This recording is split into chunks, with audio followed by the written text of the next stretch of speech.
Sekarang kita fokus lebih dalam pada kontrak cost reimbursable karena kontrak ini merupakan kontrak yang memiliki potensi sering menimbulkan masalah jika tidak dipahami dengan baik. Pada cost reimbursable, pemilik proyek itu membayar seluruh biaya yang tentunya dianggap sah dan relevan dengan pekerjaan ya. Namun, bentuk kompensasi vendor itu bisa berbeda-beda. Dan perbedaan inilah yang sangat menentukan perilaku vendor selama proyek berjalan. Yang pertama, cost plus incentive fee.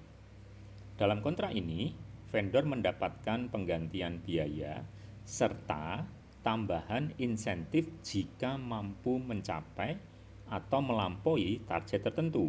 Misalnya pekerjaannya itu selesai lebih cepat atau selesai dengan biaya lebih hemat.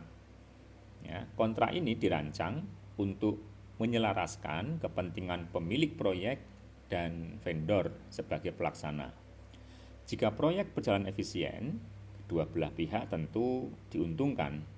Oleh karena itu, kontrak ini cocok untuk proyek yang kompleks, yang membutuhkan kolaborasi erat dengan kinerja yang performanya cukup baik ya.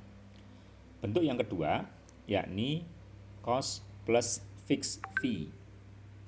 Dalam skema ini, vendor mendapatkan penggantian biaya ditambah fee tetap yang sudah disepakati sejak awal. Jadi berapapun nanti biaya aktual dalam proyek ya, vendor pasti mendapatkan fee yang sudah sesuai seperti kesepakatan. Jadi vendor tidak akan mendapatkan keuntungan tambahan jika biaya proyek misalnya bengkak, tetapi juga tidak dirugikan jika biayanya menurun. Kontrak ini memberikan rasa stabil ya bagi vendor, namun dari sisi pemilik proyek ini perlu ada mekanisme kontrol yang baik karena vendor tidak memiliki insentif kuat untuk menekan biaya. Yang terakhir yakni yakni cost plus percentage of cost. Agak complicated sedikit ya. Ya, di mana fee-nya vendor itu dihitung berdasarkan persentase dari total biaya proyek. Semakin besar biaya yang dikeluarkan, tentunya semakin besar pula keuntungan vendor. Dari sudut pandang manajemen proyek, ya, jenis kontrak ini ya, kontrak cost plus percentage of cost itu sangat berisiko karena secara tidak langsung mendorong pembengkakan biaya.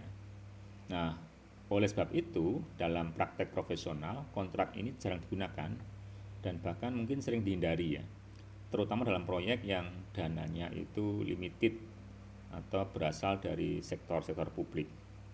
Nah, sebagai calon manajer proyek, tentunya teman-teman harus bisa memahami kontrak cost reimbursable itu bukan berarti biaya boleh tidak terkendali ya, karena sepakatnya kan berapapun biaya akan diganti.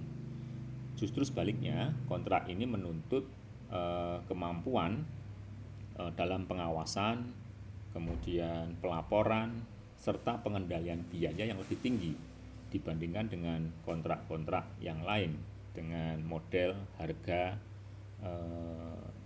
insentif untuk vendor yang cenderung fix.